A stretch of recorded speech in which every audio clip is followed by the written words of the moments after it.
ये मेरी जेब में हमेशा होते हैं। अगर ये ना हो तो मुझे ऐसे लगता है मैंने कपड़े पूरे नहीं पहने हुए।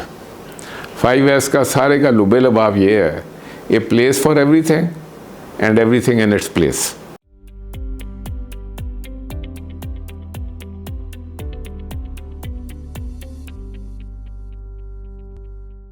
एक अमेरिकन जनरल है, इसका नाम है एडमिरल मैक रेवन। इसकी बड़ी एक फेमस स्पीच है, मेक योर ओन बेड। ये यूट्यूब पे पढ़ी है ये, और वो कहता है कि, और वो नेवी के कैडेट्स को कर रहा है, खिताब कर रहा है, और वो कहता है कि आपने ज़िंदगी को ऑर्गेनाइज करना है तो अपना बिस्तर खुद बनाएं। तो उसके ऊपर फिर वो सारी वो स्पीच कि आप बिस्तर बनाएंगे तो you will have a tidy room, when you have a tidy room फिर आप उसके साथ आपका दिन भी अच्छा गुजरेगा, है जी। और रात को जल्दी सो जाएं, सुबह को जल्दी उठें, उठ के अपना बिस्तर बनाएं। बिस्तर बनाने के साथ ही आपकी जो ज़िंदगी की जो बाकी की चीज़ें हैं वो भी आप उसके मुताबिक ही ना उसको ऑर्गेनाइज़ करना शुरू करेंगे। बहुत अच्छा वो स्पीच है, अगर हो सके तो आप उसको सुनिएगा भी और अपने बच्चों को भी सुनाएं। और वो कहता है कि जब आप वापस कमरे में आएंगे सोने के लिए तो आपको बिस्तर ना साफ़ सुथरा मिलेगा, आपको सुकून की नींद आएगी। And it is a good end to a great day, but even if you had a bad day you will still come to a good bed। तो इस तरीके से उसने वो बात स्टार्ट की है। लेकिन आप ये देखें कि ये जो है ना पर्सनल ऑर्गेनाइजेशन, इसके अंदर छोटी छोटी चीज़ें हैं। जापानीज उसे कहते हैं 5S। 5S का सारे का लुबे लबाब ये है, a place for everything and everything in its place, है।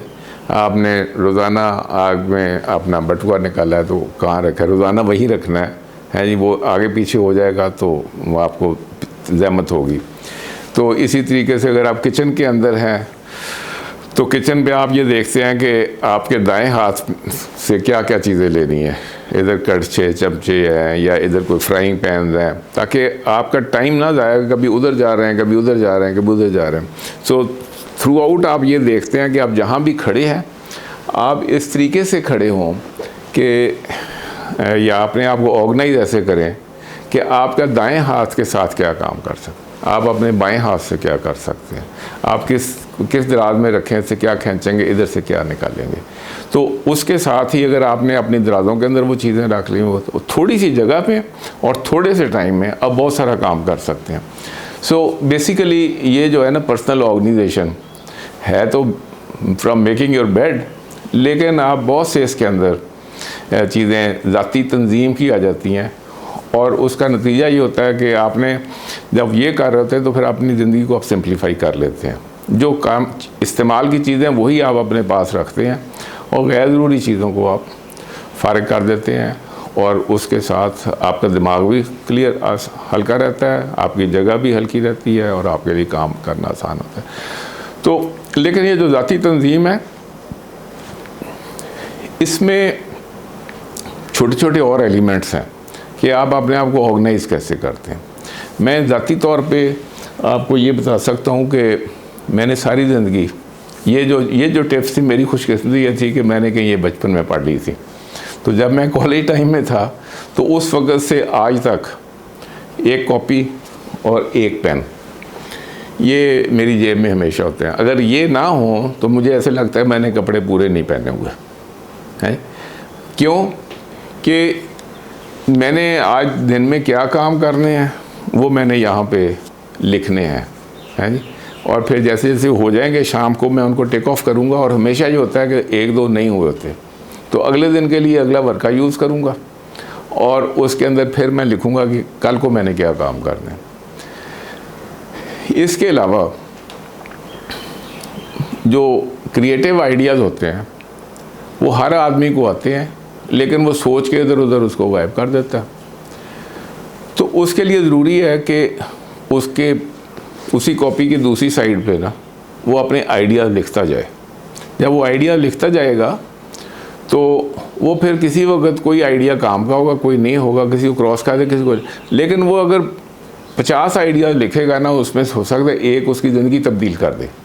तो बहुत इम्पॉर्टेंट है कि उन आइडियाज़ को लिखा जाए। मैं अपने बचपन में क्या करता था, कॉलेज टाइम में, कि मैं उसको लिखता था। किताबें पढ़ते थे हम, रिसाले भी पढ़ते थे, कोर्स की किताबें तो होती थी और कई कुछ पढ़ते थे, तो उसके साथ ख्यालात बढ़ जाते थे।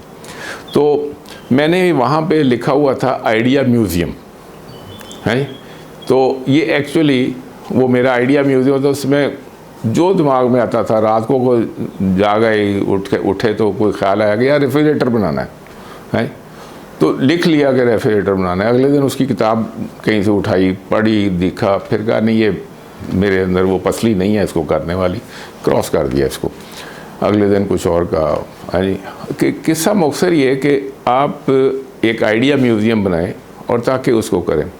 और ये जो मैंने किताब लिखी है माइंडसेट, है जी, ग्लोबल माइंडसेट वाली किताब है, ये अगर आप इसको भी देखेंगे तो इसके साथ मैंने हर जो वर्क लिखा है एक, उसके साथ एक पेज खाली छोड़ा है नोट्स के लिए। उसके ऊपर लाइनों वाला कागज़ है, ताकि उस कागज़ को पढ़ने के बाद जो भी बंदा पढ़ेगा उसको, किताब को, वो अपने मुताबिक का एक आइडिया बनाएगा।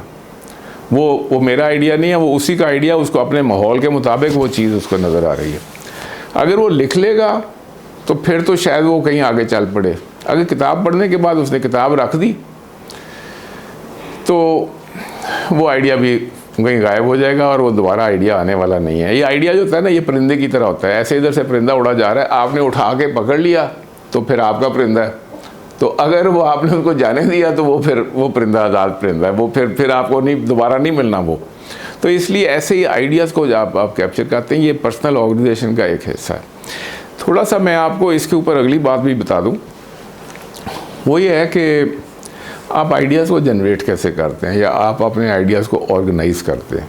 तो आप एक टॉपिक को पकड़ते हैं, आप उसके ऊपर एक माइंड मैप बनाते हैं। माइंड मैप बज़ाते खुद एक इतना बड़ा इंस्ट्रूमेंट है, और मेरी खुशकिस्मती है कि मैं अपने बेटे की वजह से सिंगापुर में पढ़ रहा था, तो मुझे बहुत सी चीज़ें पता लगी वहाँ पे। और मैंने आज से तकरीबन 30 साल पहले माइंड मैप्स को अपनी ज़िंदगी पे अडॉप्ट कर लिया, और उस वक्त से आज तक मैं कोई भी एक्टिविटी करता हूँ तो पहले मैं उसका माइंड मैप बनाता हूँ। और सिंगापुर में 5वीं जमात से बच्चों को माइंड मैप बनाना सिखाया जाता है। तो माइंड मैप क्या चीज़ है कि आप उसके ऊपर, ये मैं थोड़ा सा इसकी हिस्ट्री बता देता हूँ कि एक राइटर है, उसका नाम है टोनी बुज़ान। टोनी बुज़ान की अगर आप किताब उठाएंगे या गूगल करेंगे तो आपकी माइंड मैपिंग के ऊपर किताब मिल जाएंगी। फिर इस तरीके से हमने तो जब ये स्टार्ट किया था करना, तो उस वक्त तो हाथ से बनाते थे, और मेरे पास सैकड़ों के हिसाब से मेरे माइंड मैप्स यहाँ पड़े हैं।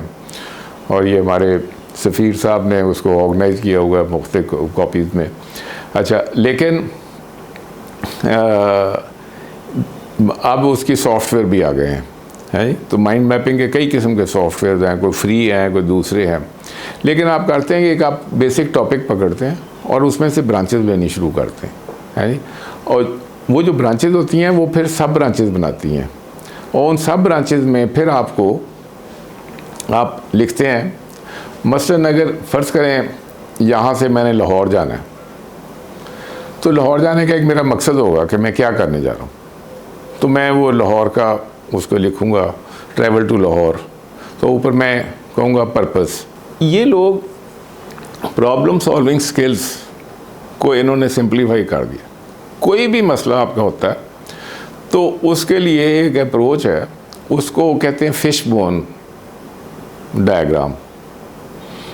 जैसे मछली के कांटे होते हैं, तो एक सीधी लाइन है, उसमें से 2 कांटे ऐसे हैं, 2 कांटे ऐसे, और उसके ऊपर सबके ऊपर एक एक एम लिख दिया, एम एम एम एम। अब ये जो एम है, एक है मैन, एक है मशीन, एक है मेथड, एक है मटेरियल। आप ज़िंदगी कोई प्रॉब्लम पकड़े तो आप देखें कि एक बंदा लेट आ रहा है काम पे, तो उससे आप पूछते हैं कि भाई आप आज कैसे लेट आए हैं, वो कहता है जी मेरी आंख नहीं खुली। अच्छा, तो आपने अलार्म नहीं लगाया था?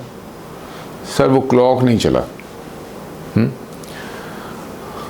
अब मैन के साथ उसका एटीट्यूड आ गया, मशीन के साथ ये आ गया, मेथड के साथ ये आ गया कि इसने सेल चेंज नहीं किया था, हैं, या जो भी इसके अंदर सेटिंग करने वाली थी वो नहीं आई। अगले दिन वो कोई नया बहाना लेके आएगा। पाकिस्तान में अगर बंदा 30 दिन लेट आए तो उसके पास 30 बहाने हैं, लेकिन अगर आप उसके वो बहाने टेबुलेट करने शुरू कर दें और उसी को दिखा दें आप कि भाईजान अब क्या करना है जी, तो इसी के साथ आप पंक्चुअलिटी को ठीक कर सकते हैं। ये नॉर्मल पाकिस्तानियों का आगे जी। और बहाने, और एक तो बहाना जो बंदा बना रहा है ना वो झूठ बोल रहा होता है, और झूठ जो है वो गुनाह कबीरा में आता है जी। लेकिन अगर वो जेन्युइनली भी कर रहा है तो जेन्युइन को ऑफसेट करने का या उसका कोई उसको ख़त्म करने का, उस बहाने को या उस रीज़न को ख़त्म करने का there is a method of doing it. उसको फिश बोन डायग्राम कहते हैं। और उसको जो बहुत सोफिस्टिकेटेड लोग होते हैं ना, तालीम याफ्ता, वो इसको कहते हैं क्रिटिकल थिंकिंग, है यार। ये तो दूर की बात है, आप simple solving, problem solving techniques जो है अपने स्टूडेंट्स को नहीं सिखा रहा है, बच्चों को नहीं सिखा रहा है। तो ये पहले ये सिखाएं। तो और between mind mapping and problem solving आप सोसाइटी की बहुत सी प्रॉब्लम, घर की प्रॉब्लम, पर्सनल प्रॉब्लम बहुत सी आप हल कर सकते हैं। तो इसको अगर आप फर्दर करना चाहें तो इसको गूगल करके देख लें या यूट्यूब पे देख लें। ये दोनों चीज़ें आपको आसानी से मिल जाएंगी। इसको तफसील के साथ गौर करें और इसके साथ it will start to change the way you are organising your life.